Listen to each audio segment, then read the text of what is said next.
Kullu amrin zibalin, semua amal yang baik, walam yubda bihamdillah, kalau tidak dimulai dengan alhamdulillah, fahuwa aqta, amal itu putus. Maksud putus itu tak bisa dia dibawa mati, putus sampai di dunia ini aja. Maka semua amal mesti diawali dengan alhamdulillahi rabbil alamin. Handphone siapa bunyi itu? Tapi ada yang bilang katanya bismillah, hadisnya ada juga. Kullu amrin zibalin walam yubda bismillah. Jadi kalau ada ustadz yang mengawali bismillahirrahmanirrahim, betul, ada hadisnya. Kalau dia mengawali dengan alhamdulillahirabbil alamin, betul juga. Tak usah berkelahi gara-gara itu. Berkelahi antara yang bismillah dengan alhamdulillah, yang ketawa, yang mabuk. Yang penting ada hadisnya. Setiap majelis kalau tidak disebut nama dia, maka majelis itu antanajifah, majelis bangkai, majelis busuk, majelis berbau. Maka orang kalau berjumpa berdua pun waktu bersalaman menyebut nama dia. Allahumma salli ala sayyidina Muhammad wa ala ali sayyidina Muhammad. Allahumma salli ala sayyidina Muhammad. Itu sunnah. Bersalaman mengucapkan solawat. Apa ini? Bid'ah ini mengucapkan solawat waktu salam. Memang tak ada Nabi mengatakan kalau kamu bersalaman bersolawatlah kamu, tak ada. Tapi dalam hadis dikatakan kalau satu majelis tidak disebut namanya, maka majelis itu antana jifah. Antana busuk, jifah bangkai. Bangkai busuk, berulat, benanah, berbau. Maka supaya majelis kita ini tidak jadi majelis bangkai busuk, kita sebut namanya Allahumma salli ala sayyidina Muhammad wa ala ali sayyidina Muhammad. Laisa minna, tidak diakui sebagai umat Nabi Muhammad SAW, man lam yarham saghirana wa lam ya'rif syarafa kabirina. Anak kecil disayangi, orang tua dihormati.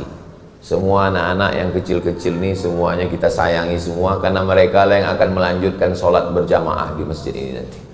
Selama di masjid itu masih ada anak-anak kecil, bersyukurlah. Ini saya tengok subuh ini tadi banyak kali anak-anak kecil. Banyak sekarang masjid tidak ramah anak, tak ada lagi anak kecil, orang-orang tua aja isinya. Tapi di masjid ini banyak anak kecil.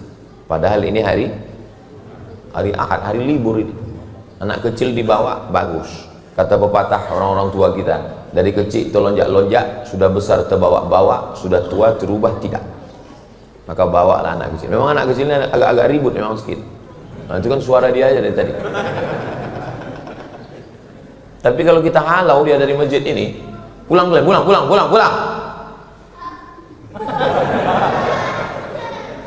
Nanti siapa yang mau meramaikan masjid ini? Kalau di masjid itu masih ada anak-anak berlari-lari, berteriak-teriak, melompat-lompat, bersyukurlah. Ada video saya tonton, pas sedang sholat, anak itu di belakang ribut. Mungkin bapaknya emosi, mundur, dia disipakkannya anak itu ke belakang. Takutnya yang menyipak itu mati. Umat darah tingginya kan. Nah, maka yang orang tua kita hormati, ustadz-ustadz, guru-guru kita yang hadir subuh ini yang tak dapat saya sebutkan satu-satu namanya, kita doakan panjang umur, sehat badan, supaya melimpah berkah umurnya untuk kita semua. Amin ya rabbal alamin. Subuh ini kita mau mengkaji hadis. Yang mau kita kaji subuh ini adalah hadis. Pakai tha, hadis. Kalau pakai baris atas, hadas. Jangan salah. Apa yang dikaji Ustaz Somad tadi? Hadas. Ada hadas besar, ada hadas kecil. Kalau hadas kecil cukup dengan wudu. Tapi kalau hadas besar mesti mandi wajib. Yang dikaji hadis subuh ini adalah hadis. Hadis itu apa? Hadis itu 5. Ma udhifa ila Nabi sallallahu alaihi wasallam min qaulin aw fi'lin aw taqririn aw sifati khalqilatin wa khuluqiyatin.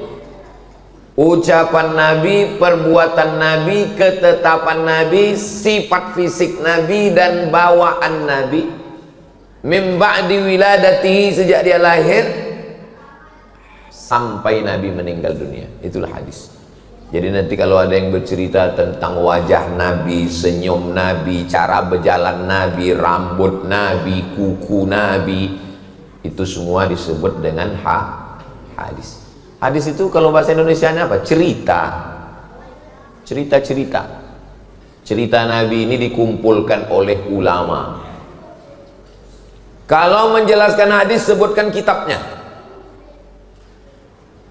Kata Nabi, mohon maaf ya Pak, dalam kitab apa? Pokoknya jangan kau tanya-tanya. Banyak tanya masuk neraka kau nanti. Tapi kalau mau menanya Ustadz, jangan di tengah orang ramai. Takutnya dia entah lupa. Takutnya itu mempermalukan dia depan orang banyak. Nanti pas berdua, Ustadz, hadis yang Ustadz sampaikan tadi itu riwayatnya dalam kitab apa ya Pak Ustadz? Lupa pula aku. Kalau depan orang banyak kan jatuh harga diri dia. Tapi saya kalau ditanya orang, tidak semua saya jawab. Imam Malik pun ditanya 48 masalah, tak semua dijawabnya. Tapi kami tonton di YouTube itu, kami tengok semua Ustadz jawab. Yang bisa aja diupload. Yang tak bisa jangan dia. Rusaklah harga diri kita kan. Itu maka saya kalau ditanya, so tolong kalau ada pertanyaan pakai kertas, saya bilang. Kenapa? Karena pakai kertas bisa kita tengok kan. Ini agak payah nih, masukkan ke bawah. Jadi kalau coba langsung kita ditanya, itu riwayat siapa kata dia? Nomor berapa? Bab apa katanya? Gimana caranya biar supaya kita nggak jatuh? Ngamuk kita. Yang kau tanya lagi, kau pikir aku bodoh ini? Gitu caranya. Jadi hadis yang mau kita kaji ini kitabnya namanya Sahih Al-Bukhari. Apa namanya? Sahih Al-Bukhari. Sebetulnya judulnya panjang. Al-Jami' Al-Musnad Al-Mukhtasar min umuri Rasulullah SAW wa sunanihi wa ayyamih. Kenapa kitabnya ini disebut dengan Al-Jami'? Jami' artinya semuanya ada. Karena di dalamnya ada akidah, di dalamnya ada fiqih, di dalamnya ada akhlak, di dalamnya ada sirah, di dalamnya ada doa, di dalamnya ada zikir. Maka disebut dengan Al-Jami'. Kenapa disebut musnad? Karena di dalamnya bersanad. Apa itu sanad? Silsilah. Ustadz dulu belajar Quran sama siapa? Aku belajar Quran sama Syekh Azra'i Abdul Ra'ub. Rumahnya di tepi Sungai Deli. Datang saya ke rumahnya dulu. Saya sekolah di Muallimin. Kalau Tuan membeli peniti jangan dicucukkan ke sayur kubis. Kalau mik sudah mati-mati tanda waktu sudah mau habis. Saya dulu sekolah di Muallimin Al-Wasliyah, Jalan Sisingamangaraja, Simpang Marendal, pagi. Nah, kalau malam saya mengaji ke Syekh Azra'i Abdul Ra'ub di Sungai Deli. Ngaji di situ. Dari tahun 90 sampai 93. Khatam saya dari Al-Fatihah sampai An-Nas. Syekh Azra'i itu kalau mengajar duduk aja. Tapi kalau salah gitu, apa gitu? Macam tidur dia, hafal Quran. 4 kali jadi dewan juri musabaqah tilawatil Quran internasional di Makkah Al-Mukarramah. Saya tahunya sesudah dia meninggal. Waktu ngaji itu anak kita anak SMP mana tahu ngaji. Pas dia meninggal, saya baca koran.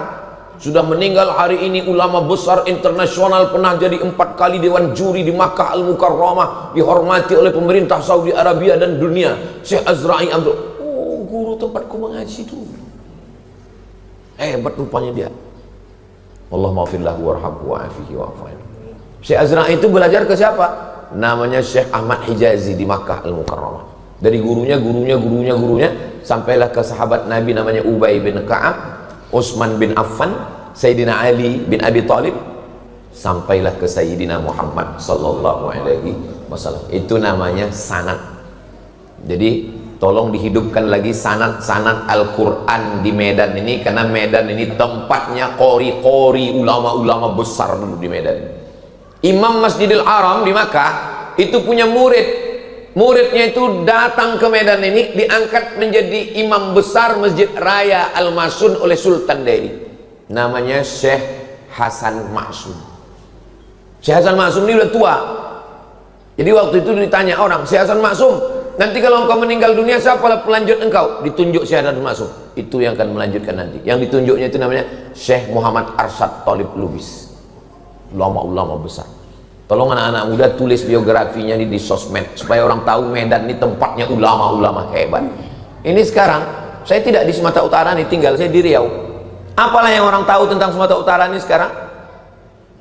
Pagar besi banyak hilang. Saya menengok dari luar, padahal di sini dulu sarangnya ulama-ulama besar yang hebat-hebat itu dari sini.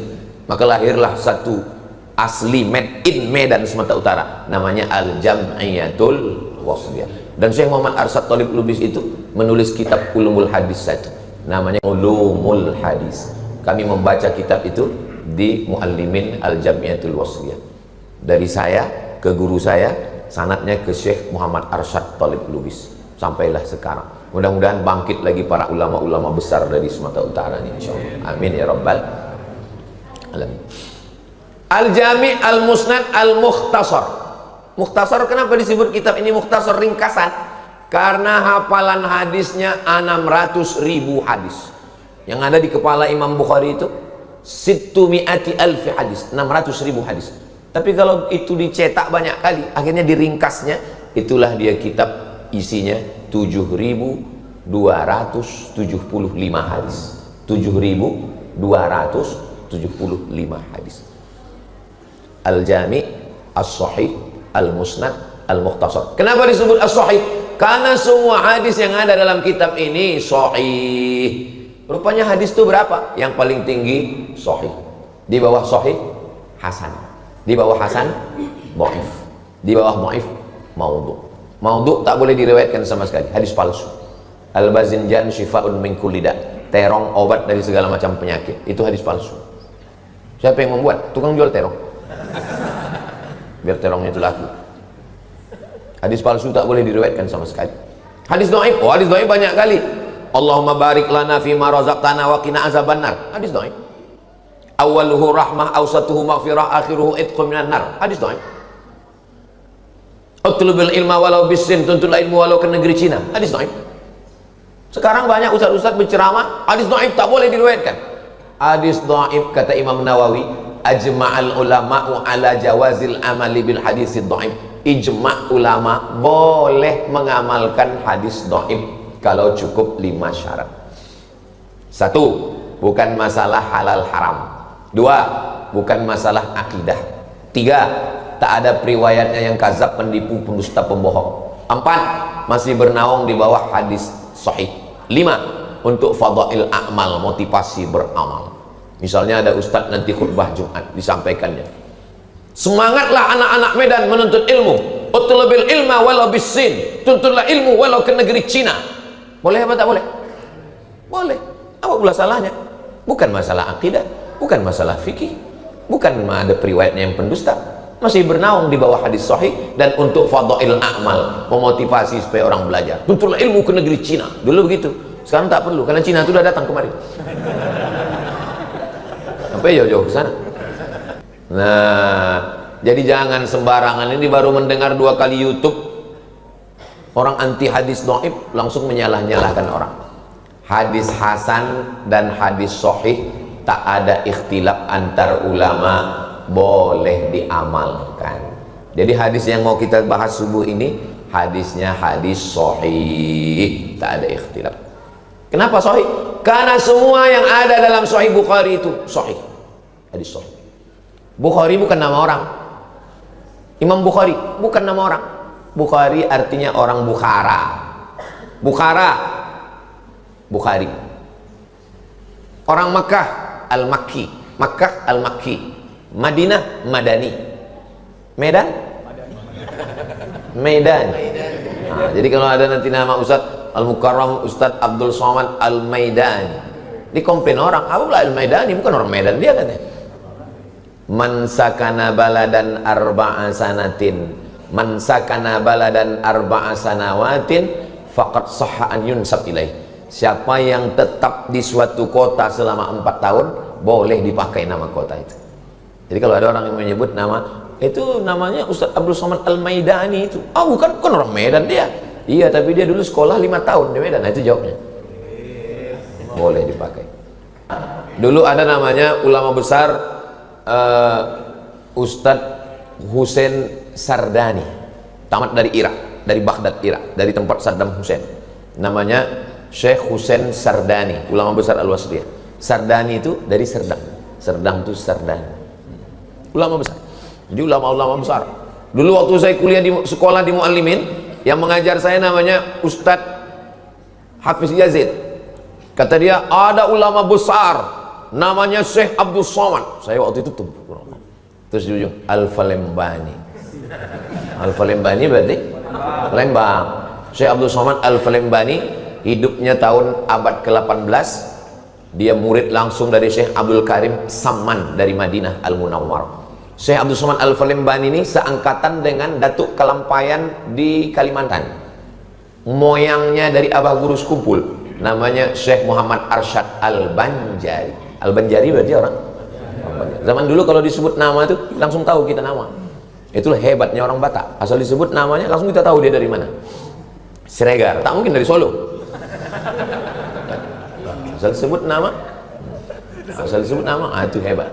Jadi yang punya marga pertahankan nama itu. Kenapa? Karena itu menunjukkan identitas diri kita. Dan biasanya nasab-nasab ini membuat orang menjadi bersaudara. Pernahkah orang Batak berperang gara-gara agama? Tidak pernah. Bacalah sejarah orang Batak berperang gara-gara Islam sama Kristen. Tidak pernah. Kenapa? Karena kalau udah jumpa, bertutur dia, bertarombo dia, walak ita sesudena. Tak jadi dia berperang. Karena bersaudara lebih kuat daripada beragama bagi mereka. Maka anak-anak kita ini pertahankan nasab itu. Kenapa? Karena itu menunjukkan identitas diri. Nah, Bukhari bukan nama orang. Bukhari adalah nama kampung. Bukhari orang Bukhara. Bukhara itu sekarang di mana? Uzbekistan. Dari Pekanbaru naik pesawat ke Jakarta, dari Jakarta naik pesawat ke Tashkent, dari Tashkent naik kereta api ke Bukhara. Sampai di Bukhara, itulah dia nama kampung Bukhara. Orang Bukhara itu disebut dengan Bukhari. Siapa nama kau? Bukhari. Kau orang Bukhara? Enggak, aku orang Teluk Nibung. Kenapa pula orang Teluk Nibung nama kau? Tanjung Balai Teluk Nibung, tembak lantai kena hidung. Kenapa nama kau Bukhari? Entah, begitu dikasih nama ayahku dulu. Rupanya orang dulu pakai nama Bukhari itu untuk mengambil nama barokah ahli hadis ini. Nama dia Muhammad bin Ismail bin Ibrahim bin Al-Mughirah bin Bardizbah. Saya lebih hafal nama dia daripada nama saya sendiri. Nama saya sendiri cuma 4 yang saya ingat. Abdul Somad bin Bakhtiar bin Yahya bin Muhammad Shah, dari pihak ayah saya. Ayah Muhammad Shah itu sudah tak tahu saya. Dari pihak emak saya hafal saya 5. Abdul Somad, anak Hajjah Rohana, anak Siti Aminah, anak Syekh Abdurrahman, Syekh Silau Laut, anak Nahoda Alang, anak Nahoda Ismail. Ayah Nahoda Ismail itu sudah tak tahu saya. Coba pulang nanti tanya. Yang hafal nasabnya sampai 5, angkat tangan. Mati maita. Dapat aja agak 3 jadilah. Jangan sampai nanti anak kita pas ditanya orang, sebutkan nasab kau. Aku anak bayi tabung. Kau sebutkan nasab kau. Aku Pak Ustadz, dulu ada imam masjid pulang, dibukanya pintu, ditengoknya dalam kardus, itulah aku. Jadi siapa nama kau dibuat di KTP? Bin Kardus. Jangan buat nama bin yang tak baik. Kalau tak tahu nama ayahnya, buat bin Abdillah, anak hamba Allah. Abdillah, Abdurrahman, Abdurrahim boleh, asal jangan Abdul Somad. Disangka orang anak saya, padahal bukan. Muhammad bin Ismail bin Ibrahim bin Al-Mughirah bin Bardizbah. Bardizbah ini bukan orang Arab, orang Persia, mu'allaf masuk Islam. Jadi atuk Imam Bukhari yang kelima itu mu'allaf masuk Islam. Mu'allaf itu tidak hina. Ini kadang orang, alah kau baru berapa lah generasi kau Islam, atuk kau pun mu'allaf. Jangan dihina mu'alaf, karena mu'alaf itu ulangan amalnya dari 0, tak berdosa sama sekali. Kalau ada saudara-saudaraku yang mu'alaf, dia aja orang, apa kau mu'alaf? Iya aku mu'alaf, amalku dari 0. Kau dosa aja isi catatan amal kau. Nah, pertama yang mesti diketahui, hadis ini ada dalam kitab apa? Sahih Bukhari. Siapa yang meriwayatkan hadis ini? Hadis ini diriwayatkan sahabat Nabi, namanya Abdullah bin Abbas. Nabi punya ayah namanya Abdullah. Nabi punya ayah namanya Abdullah. Abdullah bin Abbas ini punya ayah namanya Abbas. Abbas anak Abdul Muttalib. Muhammad anak Abdullah, anak Abdul Muttalib. Yang meriwayatkan hadis ini Abdullah bin Abbas bin Abdul Muttalib. Pertanyaannya, apakah hubungan mereka? Memang kalau belum sarapan nih payah berpikir memang. Ulang sekali lagi ya, ulang sekali lagi. Muhammad anak Abdullah, anak Abdul Muttalib. Yang meriwayatkan hadis ini Abdullah, anak Abbas, anak Abdul Muthalib. Apakah hubungan mereka? Kalau emak saya dengan emak dia adik-beradik, itu namanya sepupu. Tapi kalau ayah adik-beradik namanya sewali. Nah, ini mesti tahu nih anak-anak nih. Kenapa anak tak tahu? Karena ayahnya tak menjelaskan. Itu saudara sepupu, sikit-sikit sepupu, sikit-sikit sepupu. Kalau emak adik-beradik itu namanya sepupu. Kalau nenek adik-beradik dua pupu. Itu saudara kok, Ustaz sama dia macam mana? Kami dua pupu. Saya dengan Bang Idris yang berpantun-pantun tuh dua pupu. Nenekku namanya Siti Aminah, nenek dia namanya Siti Fatimah. Siti Aminah dengan Siti Fatimah ini sama-sama anak Syekh Abdurrahman. Jadi kami dua pupu karena nenek kami adik-beradik. Kalau emak adik-beradik namanya sepupu. Kalau ayah adik-beradik namanya sewali. Kenapa disebut ayah adik-beradik itu sewali? Karena kalau mati ayahnya, mati atuknya, mati adiknya, mati abangnya, bisa dia mewalikan nikah. Itu maka disebut dengan saudara sewali. Kalau emak kita dengan ayah dia adik-beradik, apa namanya? Kalau bahasa Melayunya peseloroan. Kenapa disebut berseloro? Karena dia berseloro, lama-lama berlaki begini. Awalnya berseloro, lama-lama nikah. Nah, itu dia berseloroan. Hah? Baru tulang. Paham? Kalau bahasa Arabnya namanya binti ammi. Begitu. Anak-anak kita ini mesti saya jelaskan. Saya di rumah mak saya itu saya jelaskan. Ini namanya Syekh Abdurrahman. Dia punya anak namanya Siti Fatimah. Siti Fatimah punya anak namanya Siti Ruqyah. Yang dari Indo ini namanya Siti Aminah. Punya anak namanya Syekh Muhammad Ali. Nama adiknya lagi Siti Hadiah. Yang ini punya anak namanya Syekh Abdul Latif. Nanti punya anak-anak. Jadi setiap datang tamu hari raya aku tanya, kau sama ini apa hubungan kalian? Tengok itu. Oh, nenek kami adik-beradik. Kalau tak dibuat begitu orang tak tahu. Lebih kenal dia kawan di Facebook. Jadi tolong buatkan ini. Itulah hebatnya orang Batak. Orang Batak tarombo itu dijaganya. Betul? Makanya kalau udah panggil, jumpa dia, ada margamu. Baru habis itu ditanya, apalah kau manggil aku? Apa ya? Berarti kau Batak palsu kata dia. Itu dijaga. Karena ditutur urut ke atas, kita ini rupanya bersaudara. Halak kita sesudena. Rupanya bersaudara. Ustaz janganlah bilang Batak, kami orang Jawa. Sedulur sederek sedoyo kabeh. Pripun kapare panjenenganipun?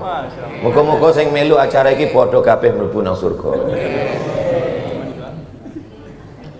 Aku ya iso ngomong Jawa. Nek sampeyan arep ngomong aku iso. Sampeyan wong Jawa apa wong Batak? Jawa. Saudara yang dimuliakan Allah Subhanahu wa taala. Lah ya ada orang awak di siko. Di mana kampung? Enggak ada orang awak Pekanbaru mah. Payakumbuh. Lah suku apa? Hah? Banja. Bubuhan. Sabarata. Masya Allah, tabarakallah. Saya suka sekali belajar bahasa. Dari kecil saya memang suka belajar bahasa. Sampai di Mesir pun gitu. Asal jumpa sama orang Arab, saya bercakap terus dengan orang Arab. Terus saya di Maroko mesti wajib belajar bahasa Perancis, sedikit banyak mesti tahu, karena kalau tidak asal ditengoknya wajah kita asing, dia tak mau pakai bahasa Arab. Ça va bien artinya apa kabar. Jutaime artinya I love you. Comment tu t'appelles artinya siapa namamu. Yang paling penting dihafal kalau ke Maroko adalah kalimat je ne parle pas français. Je ne parle pas français artinya aku tak bisa bahasa Perancis. Asal udah agak dalam kali cakap dia, langsung kita bilang je ne parle pas français arabe. Aku tak bisa bahasa Perancis, bahasa Arab aja. Kaif halak? Tolu halak. Bahasa ini penting. Man arafa lughata qaumin amina makrahum. Siapa yang paham bahasa suatu kaum, dia aman dari tipu daya. Saya mau ngasih tahu, yang menulis kitab Sahih Bukhari 7.275 hadis itu bukan orang Arab. Bukan orang Arab. Apa tafsir yang paling tua? Tafsir yang paling tua tafsir Imam Abu Ja'far Ibnu Jarir At-Tabari, 24 jilid, 1 meter panjangnya. Tabari, Tobrustan, bukan orang Arab. Bukhari, Uzbekistan, bukan orang Arab. Kenapa? Allah mau menunjukkan ke agama ini bahwa agama ini akan didiami, akan dihuni, akan dianut oleh semua orang-orang hebat. Kita kalau belajar hadis sanad ahli sanad dunia ini namanya Syekh Muhammad Yasin bin Isa Al-Fadani. Fadani dari mana? Padang. Mufti Mesir, namanya Syekh Ali Jum'ah. Waktu saya baca biografinya, sanad hadisnya dari Syekh Muhammad Yasin bin Isa Al-Fadani dari Padang. Saya mau ngasih tahu, siapapun kita, apapun suku kita, dari manapun kita, kalau kita muliakan agama Allah ini, kita akan kekal abadi, dikenang sepanjang zaman, insya Allah. Tolonglah agama ini. Imam Masjidil Haram meninggal tahun 1916, namanya Syekh Ahmad Khatib Al-Minkabawi. Orang mana itu? Minangkabau. Jadi jangan asal disebut Minangkabau rumah makan Gumarang. Minangkabau rumah makan Minang, rendang. Syekh Ahmad Khatib Al-Minkabawi berperang antara padri dengan adat. Orang padri berpegang ke agama, adat melagayam. Berperang, dilaga oleh Belanda, Divided Empire, lari ke Makkah. Sampai di Makkah menghafal Quran, menghafal hadis, menghafal fikih, usul fikih, bahasa Arab. Malang tak dapat ditolak, untung tak dapat diraih. Kalau tuah ada di badan, pasir digenggam menjadi intan. Ahmad Khatib Al-Minkabawi nikah sama anak saudagar kaya namanya Syekh Soleh Al-Kurdi. Syekh Soleh Al-Kurdi punya anak gadis cantik, nikah sama anak Syekh Soleh Al-Kurdi. Syekh Soleh Al-Kurdi dekat dengan Raja Makkah waktu itu sebelum revolusi King Abdul Aziz. Revolusi King Abdul Aziz 1924, sebelum revolusi King Abdul Aziz. Lalu kemudian Syekh Soleh Al-Kurdi membawa anaknya tadi, menantunya tadi, Syekh Ahmad Khatib, sholat bersama sultan, bersama raja. Yang jadi imam raja. Zaman dulu raja-raja itu bisa jadi imam. Zaman sekarang ada juga yang bisa jadi imam, tapi zuhur aja, tak berbunyi, modal Allahu Akbar. Saking groginya sami Allah pun lain, sami Allahu Akbar. Majulah Syarif Husain tadi jadi imam. Pas baca ayat ditakdirkan Allah salah ayatnya. Pas salah ayat diluruskan oleh Syekh Ahmad Khatib dari belakang. Selesai sholat, Syarif bertanya, siapa yang meluruskan tadi? Ahmad Khatib Al-Minkabawi. Kagum dia dengan ilmunya, diangkat jadi imam Masjidil Haram. Dialah orang Nusantara, orang Pulau Sumatera, orang Indonesia. Waktu itu belum ada Indonesia, karena Indonesia baru ada 30 tahun setelah dia meninggal. Dia meninggal 1916, Indonesia baru ada 1945. Jadi waktu itu kita masih kerajaan-kerajaan. Lalu kemudian dia mengajar di Masjidil Haram. Pulanglah muridnya dari Makkah. Nama muridnya itu Kiai Haji Hadratus Syekh Muhammad Hashim Asy'ari. Pulang ke Jombang, wong Jawa. Itulah yang mendirikan Nahdlatul Ulama. Salah satu muridnya pulang lagi ke Bukit Tinggi, nama kampungnya Canduang. Itulah yang disebut dengan Inyak Canduang. Syekh Sulaiman Ar-Rasuli, Perti, Persatuan Tarbiyah Islamiyah. Salah satu muridnya dari Makkah itu pulang ke tanah Delhi, datang Sultan Delhi, diangkat jadi imam besar. Itulah dia Syekh Hasan Maksum. Murid-muridnya mendirikan Al-Jam'iyatul Wasliyah. Di Sumatera Barat Tarbiyah Islamiyah, di Jawa Timur Nahdlatul Ulama. Prinsipnya 3, akidahnya Asy'ari, wujud, qidam, baqa, mukhalafatul hawadisi, qiyamuhu binafsihi, wahdaniyah, qudrat, iradat, ilmun, hayat, sama, basar, kalam. Fikihnya Syafi'i, tasawufnya Imam Al-Ghazali. Saya mau menyampaikan ke seluruh masjid-masjid, tolong jamaah pengajian-pengajian pakai kitab. 3 ini mesti ada di masjid. Akidah. Kami dulu di Muallimin nama kitabnya Al-Husunul Hamidiyah waktu sanawiyah. Waktu aliyah kitabnya Ad-Dasuqi ala Ummil Barahin. Bacakan kitab itu ke jamaah. Fikihnya waktu di Muallimin dulu Tuhfatut Tullab Imam Zakaria Al-Ansari.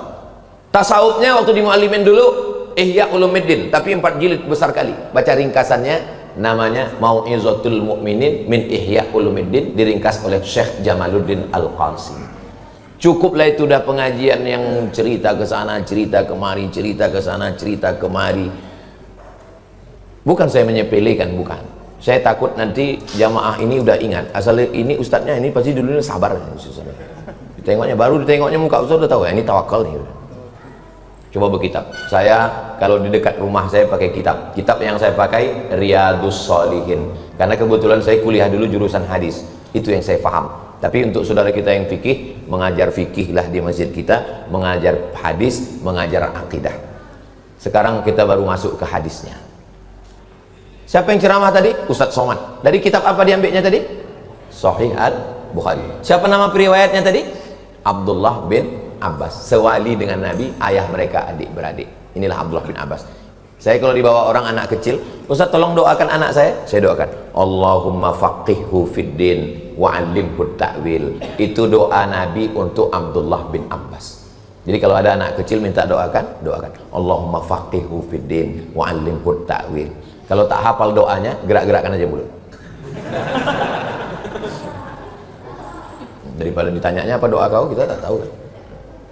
Waktu Anas bin Malik apa doanya? Allahumma aktsir amwalahu wa auladahu waj'alhu min ahlil jannah. Banyakkan hartanya, banyakkan anaknya.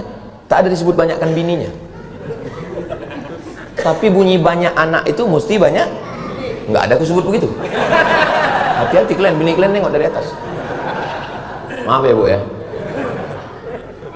Allahumma aksir amwalahu, banyakkan hartanya, wa auladahu, banyakkan anaknya, waj'alhu min ahlil jannah, jadikanlah dia penghuni surga. Makanya kalau ada orang bawa anak kecil, doa Nabi kepada cucunya Hasan Husain, u'idzukuma bi kalimatillahi tammati min kulli syaitani wa hamma min kulli ainil lama. Kalau ada orang bawa anak kecil ke saya campur 3 doa itu. Allahumma faqihhu fid din wa 'allimhu ta'wil warzuqhu fahmal mursalin. Allahumma aksir amwalahu wa auladahu waj'alhu min al jannah. U'idzuka bi kalimatillahi tammati min kulli syaitani wa hamma min kulli ainil lama. Aku tak bisa bahasa Arab Pak Ustaz, aku udah tua tak bisa aku menghafal. Doa pakai bahasa kita aja. Selamatkan anak ini dari sabu-sabu, dari lem kambing. Selamatkan anak ini dari mencuri besi-besi masjid. Selamatkan anak ini dari buah kecubung. Selamatkan dari ganja. Selamatkan dari mabuk pertamak. Selamatkan dari menjual tabung gas untuk beli narkoba. Tak usah kuat-kuat, pelan-pelan aja. Tahu orang sebelah lain doa kau ini dengar. Nah, sekarang baru kita masuk teks hadisnya.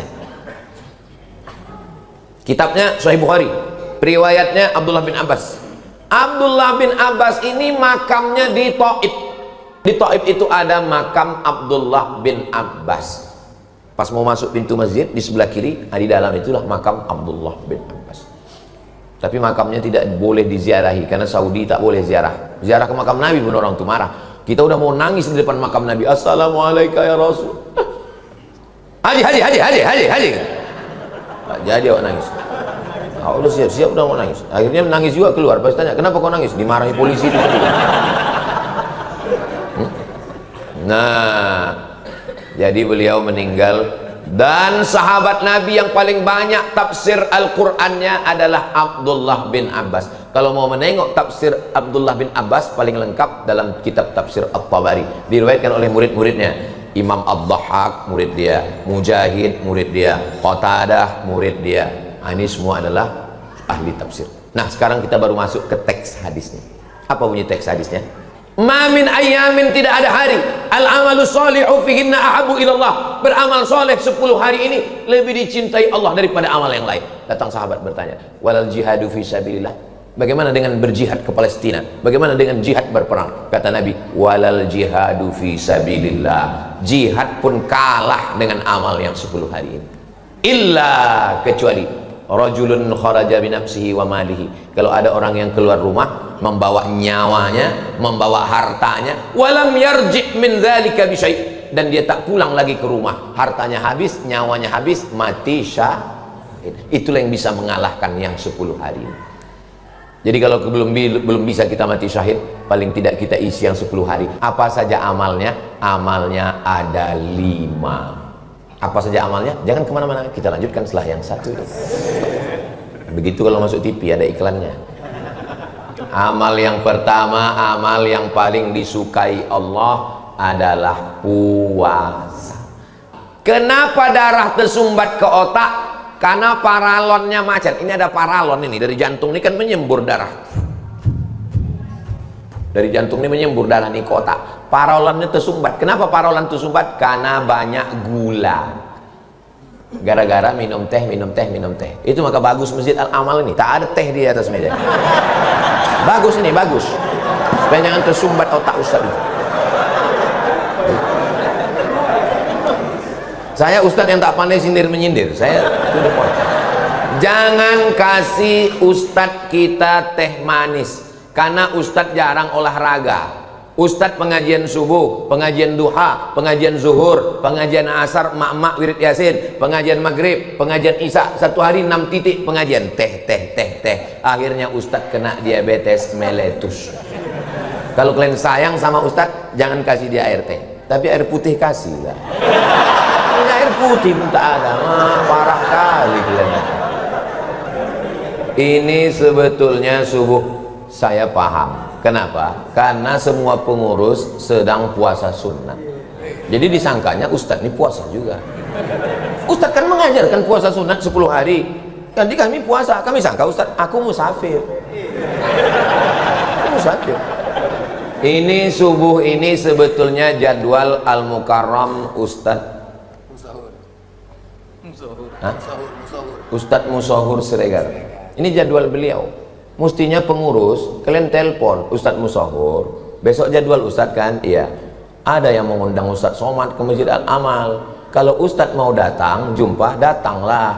Tapi kalau tidak, mana tahu ada jadwal lain, kami maklum. Jadi begitu adabnya. Jangan tak kalian kasih tahu, itu namanya pengurus tak beradab.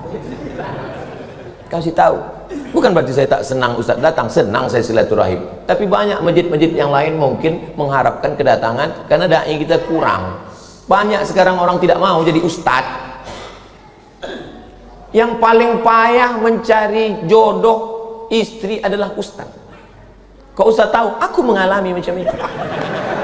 Orang kalau minang anak gadis, dan apa titel kau? SH, masuk pengacara. Apa titel kau? SE, sarjana ekonomi, masuk. Tadi kau tanya, apa titel kau? SAG. Alam goib ini kata dia. Apa titel kau? LC, dari Mesir, LC. Lagi cemas ini kata dia. Saya, cucu atuk saya 40 orang. Apa kata atuk saya? Cucuku 40 orang. Yang satu ini namanya Abdul Somad. Aku yang mengasih nama dia Abdul Somad. Jangan sekolahkan umum. Dia mesti sekolah agama. Aku mau dia jadi ulama. Kalau aku hidup, aku menanggung biaya kuliah dia. Kalau aku mati, itu ada kebun kelapa 2 hektar untuk biaya kuliah dia. Jadi saya jadi ustadz ini bukan mendadak jadi ustadz. Ada juga orang tak ada niatnya jadi ustadz, cuman karena tak ada kerja lain jadi ustadz. Kalau aku tidak, aku memang dari kecil disetting jadi ustadz. Bagiku jadi ustadz ini adalah takdir perjalanan hidup. Cucuku kata atuk saya yang ini mesti jadi ulama. Kalau umurku panjang, aku menyekolahkan dia. Kalau aku mati, itu kebun 2 hektar untuk biaya kuliah dia. Atuk saya meninggal tahun 1980. Meninggal dia tahun 80, pokok kelapa tuh mengikut mati. Berjual, tak ada lagi. Tapi saya dapat beasiswa ke Al-Azhar Kairo. S2 saya dapat beasiswa ke Maroko. S3 saya dapat lagi bantuan ke Sudan. Profesor saya dari University Islam Sultan Syarif Ali Brunei Darussalam. Semuanya itu saya yakin karena barokah atuk saya berniat baik. Bapak kalau punya anak 5, punya anak 3, 1 tuh wakafkan ke agama Allah jadi ulama. Jangan takut anak tak makan. Kami sama Ustadz Siregar kurus begini bukan karena tak makan. Memang udah takdir kami begini. Jangan takut anak sekolah agama tak makan. Kalau ada orang yang takut menyekolahkan anak cucu ke agama takut tak makan, tolong bawakan dia ke rumah sakit. Periksakan, jangan-jangan lambungnya dekat sama otaknya. Otak udang. Di situ otaknya, di situ lambungnya. Disengaja dijauhkan Allah otak ini dengan lambung supaya apa? Supaya kita jangan berpikir hanya makan. Karena memang belum sarapan ini makan aja pikiran kita ini. Kenapa darah macet masuk ke otak? Karena minyak. Dari mana minyak datang? Santan. Makan lontong Medan, santan. Soto Medan, santan. Kuah kacang berlemak, santan. Gorengan-gorengan, minyak. Minyak, santan, kolesterol tersumbat.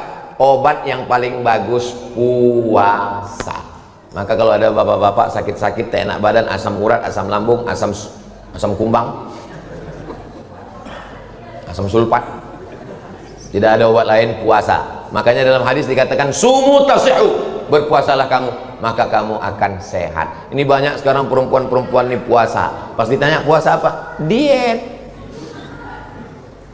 Dah Berikutnya amalan yang kedua, aku tak sanggup puasa Pak Ustaz, ususku sudah kena mah akut.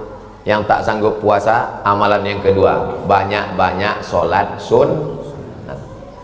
Bangun malam, sholat sunat wudhu, sholat sunat taubat, sholat sunat tahajud, sholat sunat hajat, sholat sunat witir 5 malam. Pagi, sholat sunat tahiyatul masjid, sholat sunat qabliyah, sholat subuh, terbit matahari, sholat sunat isyraq. Nah, ini nanti habis pengajian ini kita sholat sunat isyraq 2 rakaat. Ada waktunya tidak? Imsak, subuh, zuhur, asar, maghrib, isya. Tambah satu lagi, syuruk. Jam berapa syuruk di Medan? Kadang lebih percaya kita sama Google daripada orang zaman sekarang. Mohon maaf ya Pak, bukan tak percaya. Cara mencarinya, waktu sholat Medan.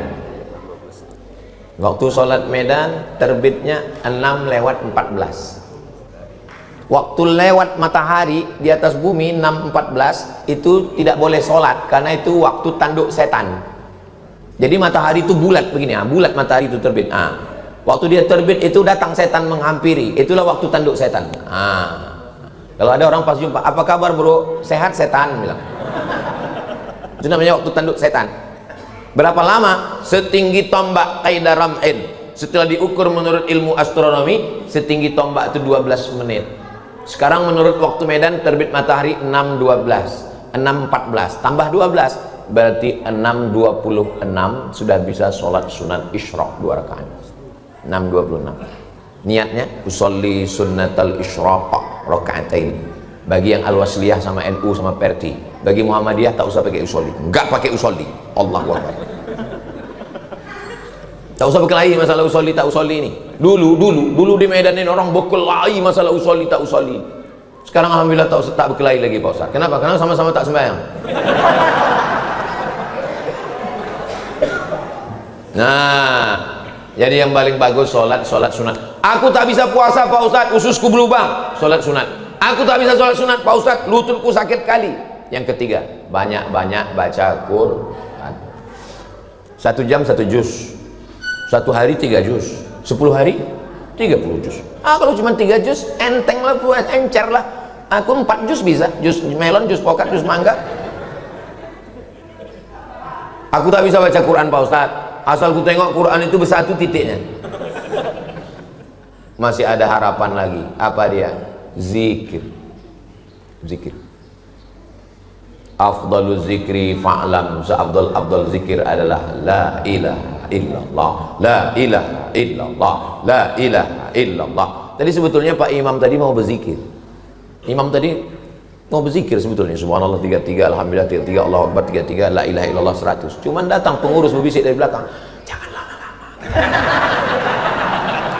Jadi aku tengok itu semua, aku amati, bukan tak aku tengok. Jangan gara-gara ada pengajian tak berzikir, ini tak betul.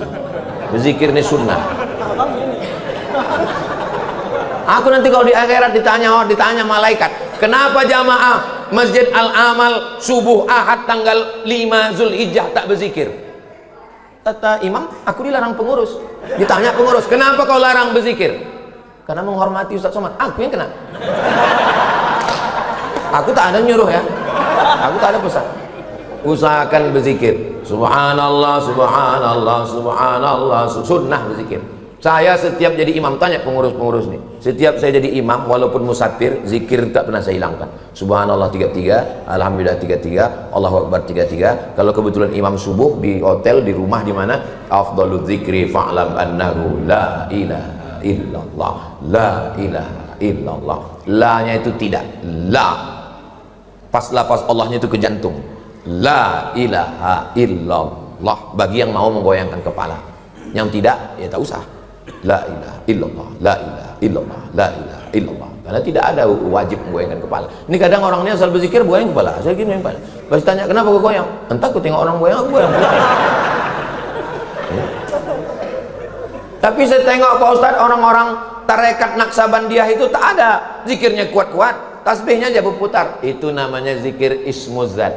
Zikir ismuzat itu di dalam nih, tak berbunyi, tak bersuara. Zikirnya Allah, Allah, Allah, Allah, Allah, Allah, Allah, Allah, Allah, Allah.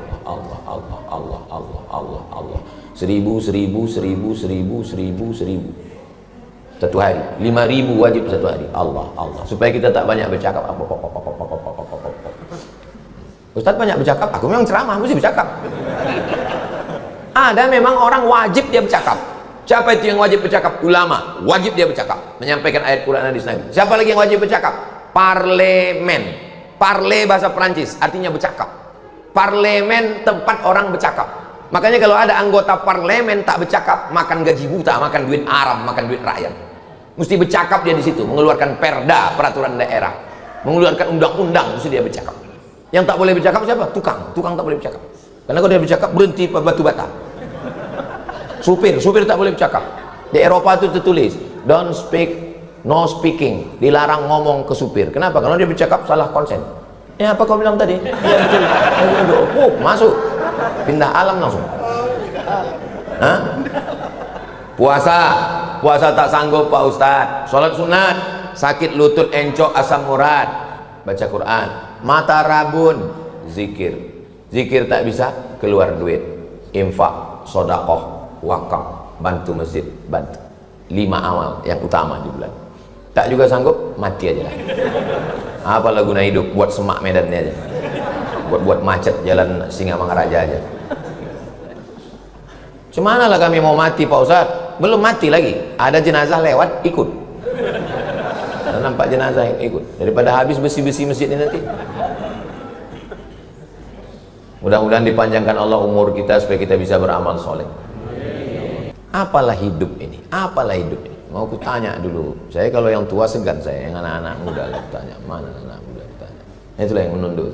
Tak boleh tanya. Bang, kasihlah saya definisi hidup. Apalah itu hidup?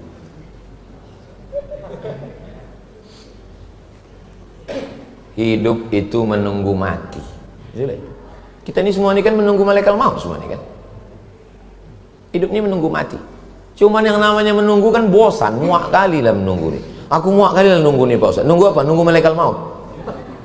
Supaya kita tidak muak kali dikasih kegiatan, bangun masjid, dikirimnya bidadari surga. Kusangka aku lah yang paling tinggi duduk di kursi ini. Rupanya ada yang paling lebih tinggi lagi. Ini bangsawan ini, bangsa yang dekat di awan. Nah, supaya jangan muak kali kita nunggu malaikat maut ini datang, dikasihnya bini, dikasihnya anak, dikasihnya menantu, dikasihnya kawan. Akhirnya kita lupa bahwa kita ini menunggu mati. Ingat, kalau kita mati, 5 amal nilai yang kita bawa: puasa, sholat, baca Quran, zikir, sodakoh. Kawan yang katanya kawan akrab, kawan dekat, ini kawan bro, besti, teman saya. Ingat, seakrab-akrabnya kawan, kita mati, dia makan ayam, bubur kacang hijau, tahlil malam ke-7, malam ke-3, malam ke-7, malam 40, 100 hari, 1000 hari, haul. Mati kita, enak dia menjawab, sedap kali, untung kau mati, kata dia. Nah, bini yang katanya sehidup semati, adik sehidup semati, pas mati kita, kau hidup, aku mati. Harta kita berubah, harta yang katanya kita cari bersama berubah menjadi harta gono gini. Apa artinya? Kau begono, aku begini. Itulah kaji kita subuh ini. Kalau ditanya orang, siapa tadi yang menyampaikan hadis tadi? Ustaz Somad. Dari kitab apa hadisnya? Sahih Bukhari. Siapa periwayatnya? Abdullah bin Abbas. Apa bunyinya? Entah apa bunyinya tadi. Tak usah dihafal. Share aja video di channel Ustadz Abdul Somad Official. Subscribe, like, share, and comment.